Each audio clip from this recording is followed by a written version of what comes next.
Mark எழுதிய சுவிசேஷ புத்தகம் 10ஆம் அதிகாரம்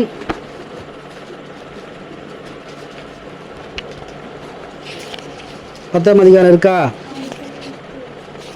10ஆம் அதிகாரம் 46லிருந்து 52 வரை. இந்த வேத பகுதி மத்தேயுவில் 20ஆம் அதிகாரத்துலையும் இருக்குது, லூக்கா 18ஆம் அதிகாரத்துலையும் இருக்குது. இந்த வேத பகுதி இப்போ நம்ம படிக்க போகிறோம் இல்லையா, ஒரு சம்பவம். அந்த சம்பவம் மத்தேயுவிலும் இருக்குது, லூக்காவிலும் இருக்குது. நம்ம இப்போ படிக்கிற இடம் எங்கன்னா மார்க்கில். படிமா 46லேருந்து படிமா.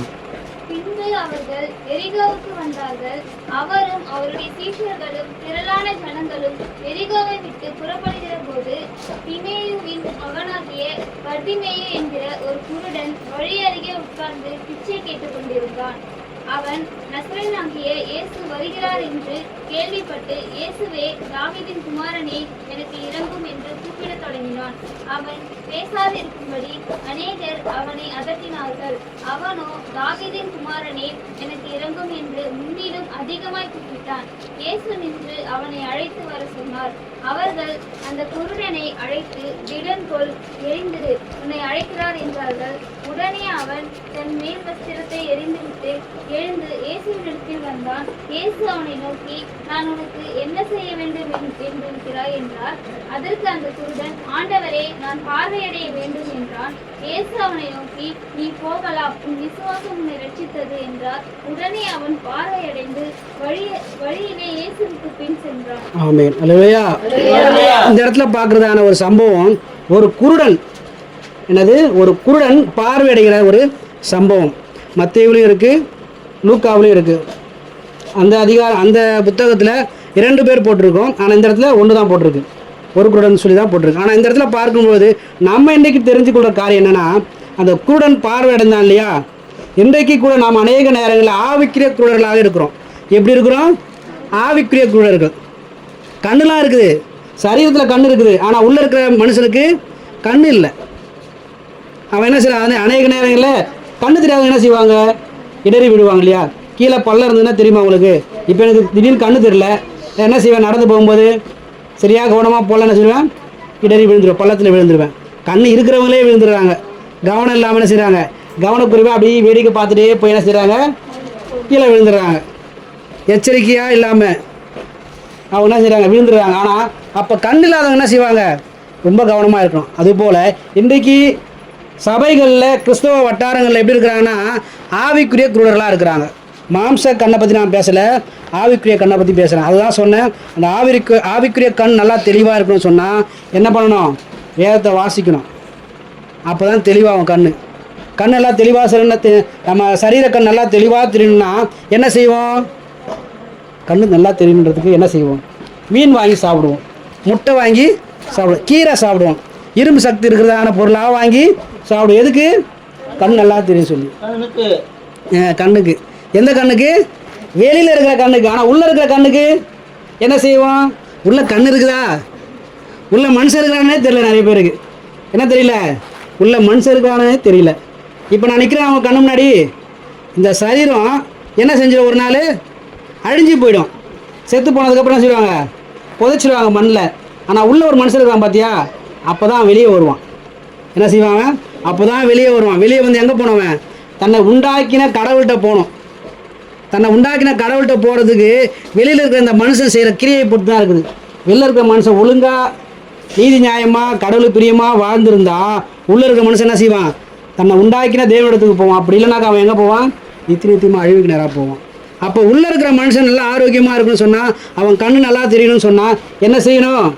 வேதத்தை வாசிக்கணும். இந்த வேத வசனம் சொல்லுவதானபடி வாழ்க்கையை மாற்றிக்கொள்வதற்கு, நடக்க வேண்டிய பாதையை சரி செய்வதற்கு அவன் என்ன செய்யணும்? பயன்படுத்தி கொள்ளணும். இந்த இடத்துல பார்க்கும் பொழுது, பின்பு அவர்கள் எரிகோவுக்கு வந்தார்கள். அவரும் அவருடைய சீஷர்களும் திரளான ஜனங்களும் எரிகோவை விட்டு புறப்படுகிற போது திமேயுவின் மகனாகிய பர்திமேயு என்கிற ஒரு குருடன் வழியருகே உட்கார்ந்து பிச்சை கேட்டுக்கொண்டிருந்தான்.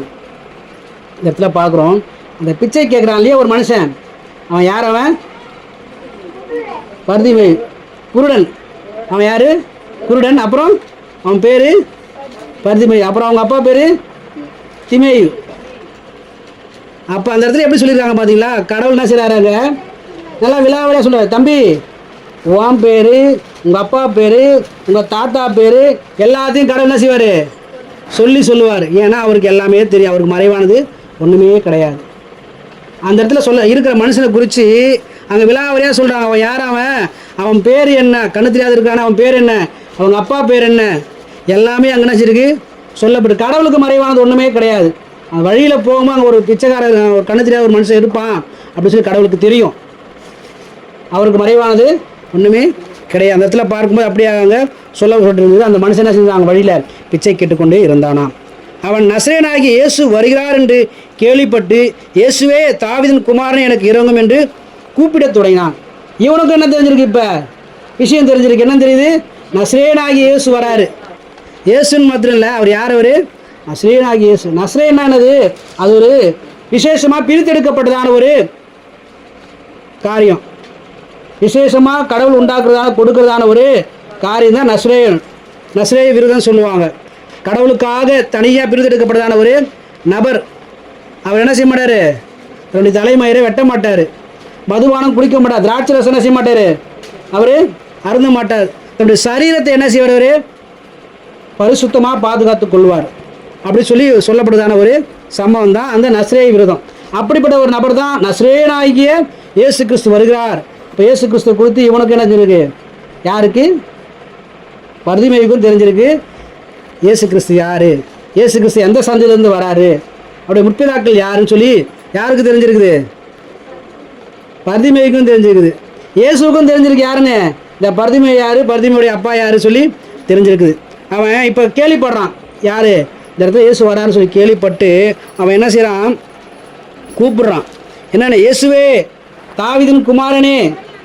யார் அவர், இயேசு தாவீதின் குமாரன், அந்த சந்ததியில் வராராம் அவர். அதையெல்லாம் என்ன செஞ்சுருக்கான், தெரிஞ்சிருக்கிறான். வசனங்கள் அவனுக்கு தெரிஞ்சிருக்குது. நமக்கு கூட நிறைய வேலைகள் என்ன செய்யுது, வசனங்கள் தெரியுது, ஆனால் தெரிஞ்சாலும் துணிகரமானங்கிறத அதன்படி நடக்கிறது இல்லை.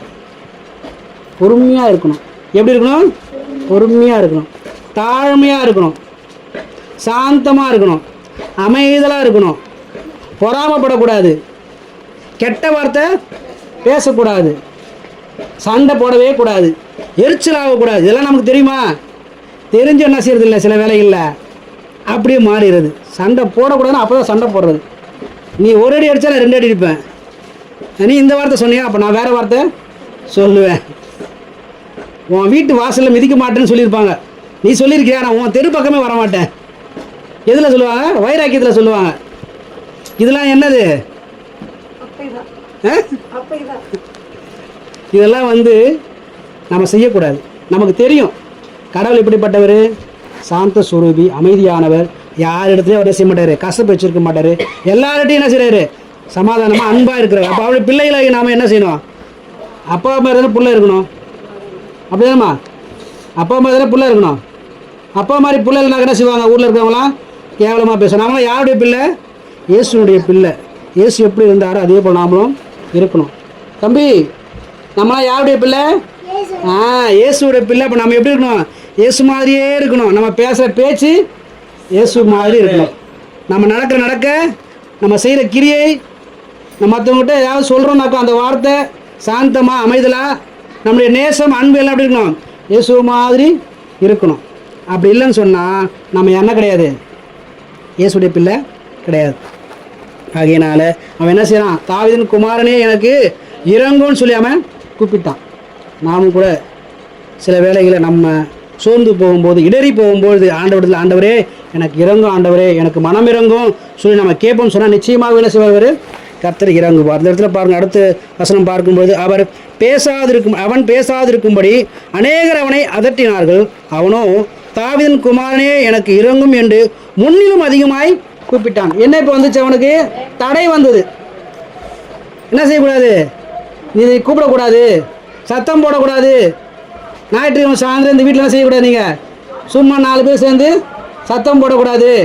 தடையெல்லாம் வரும், சோர்வுலாம் வரும், பலவீனெல்லாம் வரும், கஷ்டமாக இருக்குது. பகலெல்லாம் நினச்சிருப்பாங்க, அவங்க காட்டுக்கு வேலைக்கெல்லாம் போயிருப்பாங்க. ஆனால் சாயந்தரம் என்ன ஆகிடும், இப்போ எவ்வளோ நேரம் ஜெபம் பண்ணுவீங்க, நம்ம ஒரு 1 மணி நேரம் ஜெபம் பண்ணுவோம். அந்த 1 மணி நேரம் உட்காரத்துக்கு நமக்கு அப்படியே கஷ்டமாக இருக்குது. நேராக உட்கார முடியல, கொஞ்ச நேரம் முட்டி போட முடியல, கை தட்டி பாட்டு பாட முடியல. சண்டை போடும்போதெல்லாம் கை என்ன வருது, வேகமாக வருது. ஆனால் பாட்டு பாடும்போது கை தட்ட முடியல. நம்ம என்ன செய்யணும், நம்ம அதை யோசித்து பார்க்கணும். தடை வருதா, எதனால் தடை வருது? தடை வந்தால் நம்ம எப்படி இருக்கிறோம்?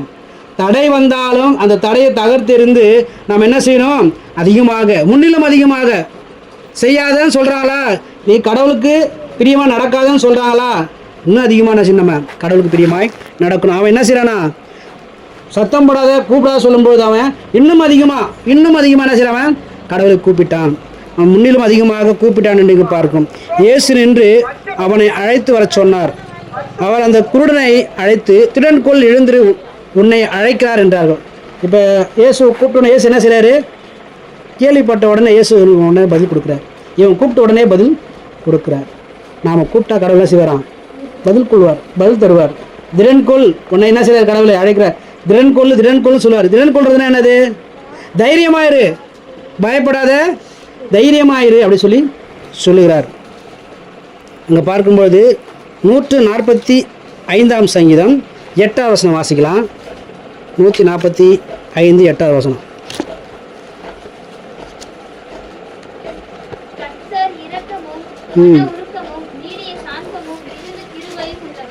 எப்படி இருக்கிறார் அவரு, நீடிய சாந்தமும் மிகுந்த கிருபையும் உள்ளவர். அதனால தான் அவர் சொல்றாரு,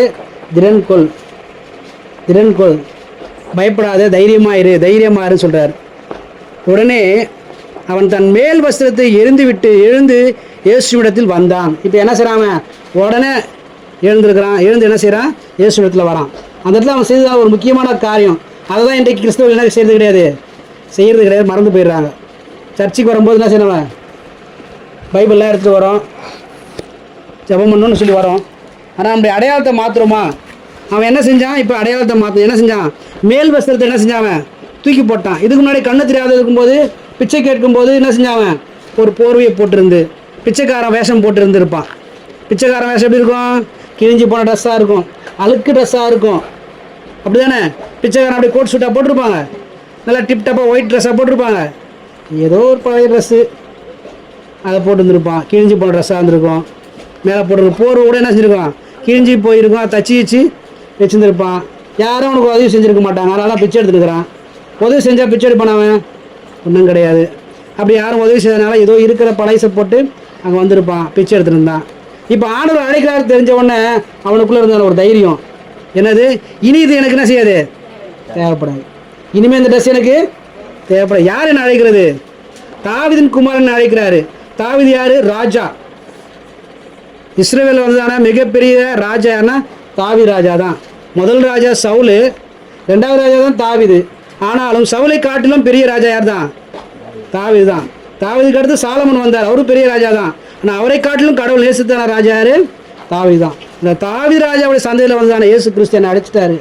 அவர் என்ன தைரியமாக சொல்லிட்டாரு, இனிமேல் இந்த ட்ரெஸ் எனக்கு தேவைப்படாது. அவனுடைய அடையாளத்தை மாற்றினான். இன்றைக்கு நாமும் கூட நம்முடைய அடையாளத்தை மாற்றணும்.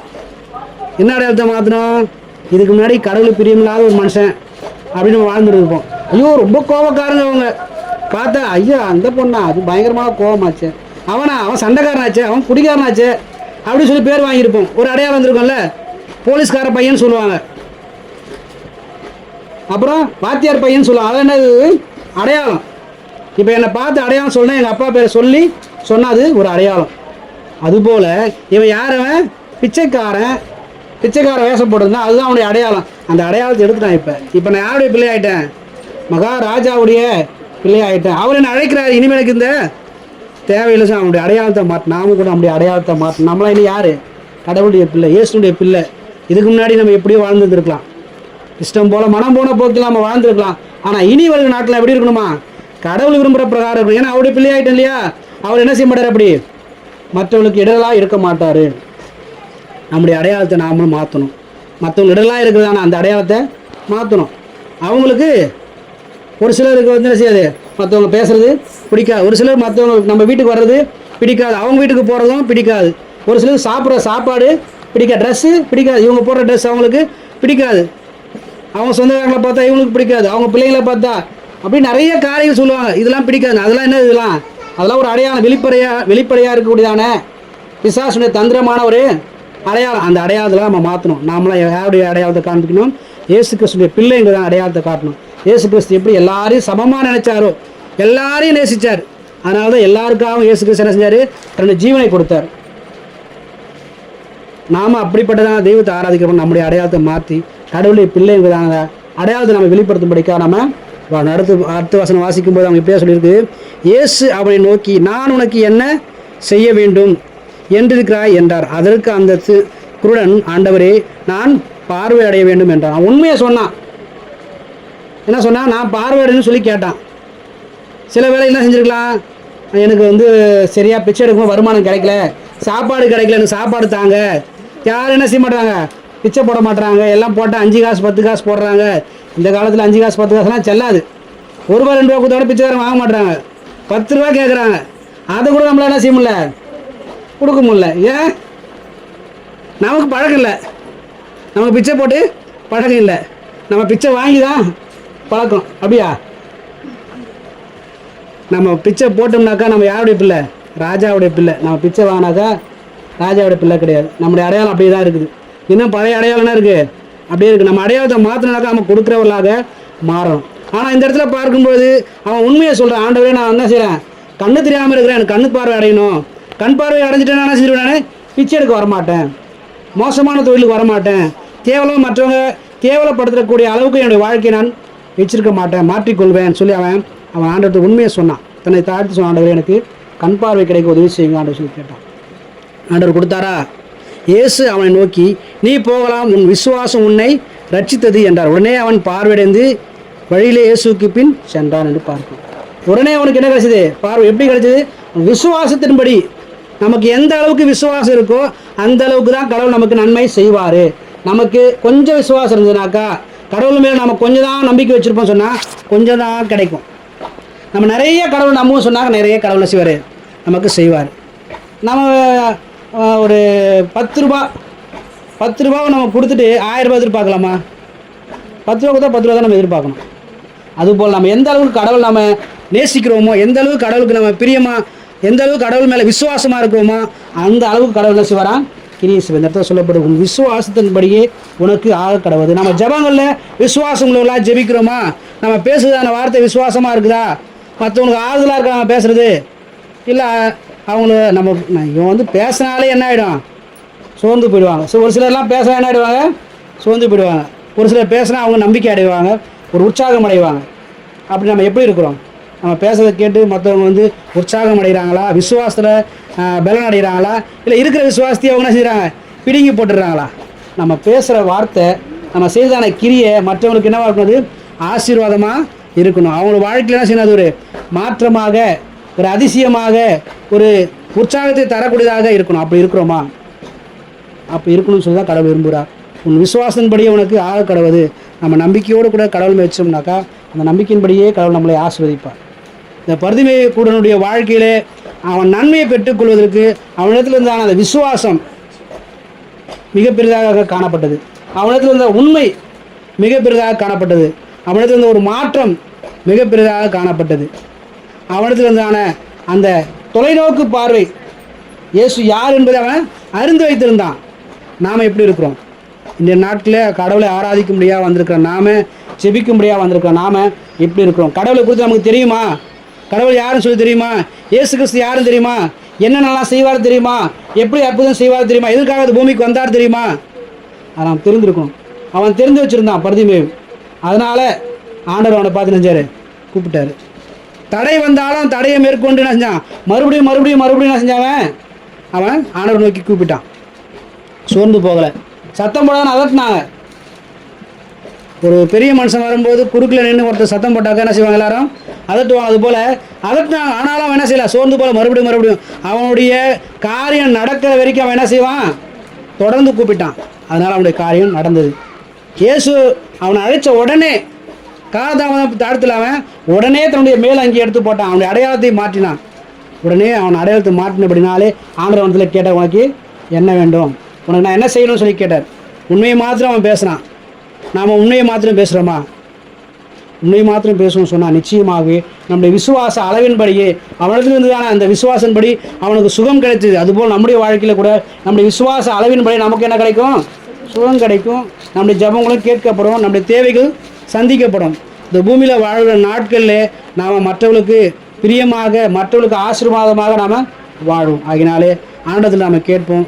பர்திமேயுடைய வாழ்க்கையிலே அவன் ஒரு மாற்றத்தை பெறுவதற்கு என்னென்னலாம் செய்தானோ அதுபோல் நானும் கூட செய்வேன் ஆண்டவர் சொல்லி நாம் ஆண்டவரத்தில் கேட்கலாம். முழங்கால் படிடுவோம். முழங்கால் படிட்டு ஆண்டவரத்தில், ஆண்டவரே எனக்கு உதவி செய்யுங்கய்யா, ஆண்டவரே எனக்கு உதவி செய்யுங்கய்யா, நானும் கூட விசுவாச அளவிலே அதிகமாக இருக்கத்தக்கதாக, விசுவாசமுள்ளவனாக இருக்கத்தக்கதாக எனக்கு உதவி செய்யுங்கன்னு சொல்லி ஆண்டவரத்தில் கேட்போம். ஆண்டவரே ஸ்தோத்திரமையா, ஸ்தோத்திரமையா, ஸ்தோத்திரமையா, ஸ்தோத்திரமையா, தகப்பனே ஸ்தோத்திரம், ஸ்தோத்திரம், ஸ்தோத்திரம், ஸ்தோத்திரம், ஸ்தோத்திரம். ஹல்லேலூயா, ஹல்லேலூயா, ஹல்லேலூயா. பர்திமேயு வாழ்க்கையிலே ஆண்டவரே எனக்கு இடைப்பட்டியிலே உன் வாழ்க்கையிலே அவன் நன்மையை பெற்றுக்கொள்ளும்படிக்காக, ஆசீர்வாதத்தை, சுகத்தை பெற்றுக்கொள்ளும்படிக்காக உன் வாழ்க்கை